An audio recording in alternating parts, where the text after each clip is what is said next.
Guys, what happened to fast food? I don't get it very often, but I just went to McDonald's and the whole experience felt wrong. It wasn't good. And I couldn't really put it into words at the time. But I ate the burger and I was like, I paid how much for this? And I don't want to go again, ever. And I remember it being a lot different. McDonald's, along with all the other fast food at one point, used to be very colorful and unique. Taco Bell used to look like a little taco hut that you'd find in Tijuana, and nothing else looked like a Taco Bell.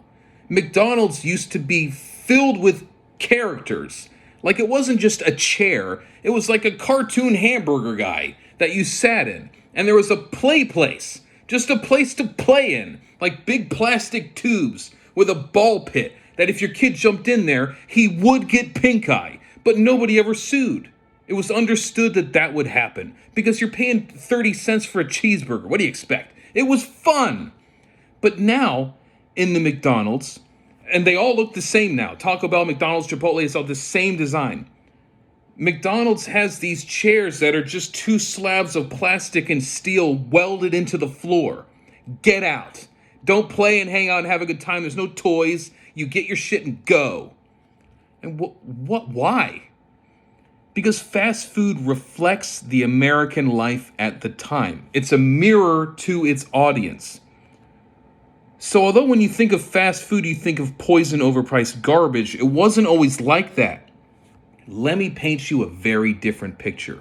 And some of you are going to remember this, but a lot of you are pretty young out there and you have no idea what I'm talking about. So I'm going to tell you what it used to be like. The peak of American fast food. When it was all excess and freedom and it was cheap. We're going back to the 90s for this one, the late 90s. Have you ever eaten at an Arby's before? Of course you haven't. No one has in 20 years. But it used to be very popular. They had a sandwich called the Big Montana. The Big Montana. It was, at a minimum, 1 whole pound of their saltwater infused mystery roast beef in one sandwich. To give you an idea of how much meat that is, think of a 1/4 pounder cheeseburger. It's 4 of those in one sandwich. And then they would lather on like 3 mystery gooey sauces and some melted cheese with a bun that's mostly sugar. And then they had to engineer a special clamshell just to close on that thing. Plastic and cardboard was too weak, so they had to rivet that shit in there. And they charged an extraordinary amount of money for it back then. $5. $5 for the Big Montana. That was unheard of in fast food. To compare, you could feed a whole classroom at Taco Bell for $4.60. The tacos there were 50 cents. You would get 6 of them, eat 3 and throw a couple at a homeless guy and give one to a random person. It was fun. They were like playthings. It didn't matter. So for someone at a fast food joint to ask for $5 was a lot. But Arby's went all out. They said, you know what? Fuck it. This is America. We're going big. And they made the Big Montana. At least 1 pound of mystery meat held together with steel and rivets. And so you pulled up to the drive-thru. And I was in a 91 Ford Probe at the time. And I couldn't reach the window, so I opened the door, and that automatic seatbelt that's attached to the door sill is like, hi, yes, I'd like that Big Montana. Okay, $5. And you open up your wallet, $5. I worked a whole hour for $5 back then. And I gave it to the guy. And he goes, are you sure you can do this? I went, yeah. He goes, okay, 2 hands. And I go, whoa. And I put it on the passenger seat. And the car dinged at me because it thought somebody was sitting in the passenger seat. There's nobody there. It's just a sandwich. So the automatic seatbelt goes, and I have to buckle in the Big Montana. And I go, thanks a lot. And he goes, good luck. And I drove away. And I look at the Big Montana and it smells amazing. And so what do? You got to light a joint. So you got to open the window. Open the window and you break out a joint and you light it. Now don't be worried. Weed was very different back then too. It wasn't like now where you take one hit and you're going, I think I'm trans. No, you're not. You're not. It's the drugs. So you smoke this kind of weed and you can smoke this for hours and then go to work and it was fine because it was mersh. Do you know what mersh is? It's not around anymore. Mersh is mostly like sticks and gravel with some potpourri and like a worth of weed that was smuggled over the border in somebody's shoe, okay? Right. Yeah. Hey, Big Montana, you want some? And he's like, hell yeah. And so you hand the weed to the sandwich and he's like, what is this, mersh? You're like, yeah, man, sorry, it's all I got. You ain't got any chronic? Chronic was real weed because it was grown like 5 or 6 years ago and hidden in somebody's moldy closet. That's what you wanted. But all we have is 90s mersh in this story. So you drive home and you finish the weed, and then what else do? You light up a cigarette. A fresh Marlboro. $2 for a whole pack of them. And this is before FSC regulations. Before they put those additives inside that give you a headache so you can't throw it out the window and light a rainforest on fire. These were real cigarettes. Driving, yeah. And you just installed an Alpine head unit.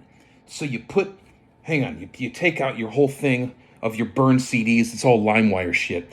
Dio, you put that in there. Like a rainbow in the dark. Yeah. And then you get home and you run upstairs to your studio apartment and you shut the door behind you and that's it.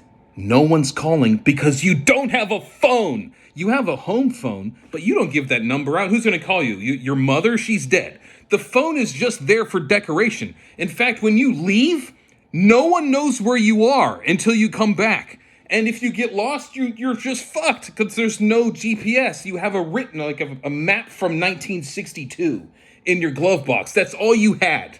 And so you get home and no one's going to bother you. And you sit down on your couch with your Big Montana and you open it. You're going, wow. So you have your TV and you splurged on the TV. It's a 22-inch CRT Magnavox monitor. That's right, class it up in here. Now, you don't know what's on TV, and you have no choice. You have to watch all the commercials, but you're used to that. But you did have a book that they mailed to you called the TV Guide, and you open it. You're like, what is it, Tuesday? Tuesday. What time is it? And now, back then, people wore a thing called a watch, because that was the only way you knew what time it was. Now people wear watches as an accessory, but back then you needed that to know what time it was. It's 8:30. Oh, VH1 behind the music. Okay. And you pick up that sandwich. You're like, do I bite a corner of it? How big can I make my mouth? Madonna's gay? Damn, I didn't know that. Oh, yeah. Wow, how many dancers did she get with? And that was you. That was the happiest you'll ever be. And it's been downhill ever since. You know why? Because that was 1996 and Bill Clinton was president. And sure, he was getting blowjobs and probably diddling kids on Epstein's Island already. But we were living in a surplus. The government had money that they didn't spend yet. They just had extra money. Now we're $34 trillion in debt. There's no Big Montana, and it's Berenstain Bears now. And you go into McDonald's, and it's like a prison in there. So what are you going to do? Make yourself useful.